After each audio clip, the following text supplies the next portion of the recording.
আজকে নিয়ে এসেছি খাসি বা মাটন যেটা বলেন সেটা রেজালা। যারা খেয়েছেন তারা বলতে পারবেন এটার স্বাদ কত। আসসালামু আলাইকুম everyone, welcome to cooking network. কড়াইতে কিছু পরিমাণ তেল দেব। এবারে পেঁয়াজগুলো আমি তেলের মধ্যে ভেজে নেব। এই পেঁয়াজগুলোকে আমি গোল্ডেন কালার করে একটু ভেজে নেব, কারণ এই পেঁয়াজগুলো আমার পরে লাগবে। আমি এই তেলের মধ্যে 2 চামচ রসুন পেস্ট দিব। রসুনের যাতে কাঁচা গন্ধ চলে যায় এই কারণে একটু ভেজে নেব।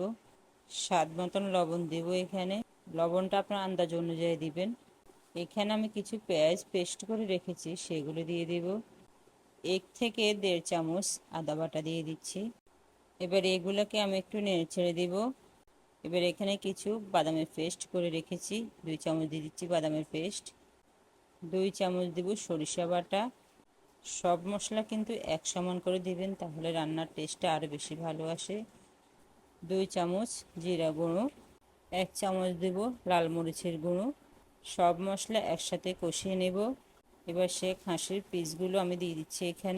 আমি এখানে ছোট করে পিস করেছি, আপনারা চাইলে বড় করে নিতে পারেন। এবার একটু গ্রানের জন্য দিয়ে দিচ্ছি লং আর এলাচ। দেখতে পাচ্ছেন আমি কিন্তু কোনো পানি ইউজ করিনি।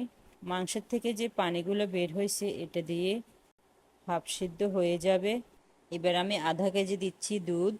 দুধ দিয়ে রান্না করলে মাংসের ফ্লেভারটা আরও বেশি মজা হয়। কিছুক্ষণের জন্য আমি ঢেকে রাখবো।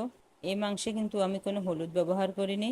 যখন আপনি দুধটা দিবেন তখন এর মধ্যে কালার চলে আসবে। কিছু কাঁচামরিচ আর গরম মশলা দিয়ে আমি আবার একটু নেড়ে ছেড়ে দিব।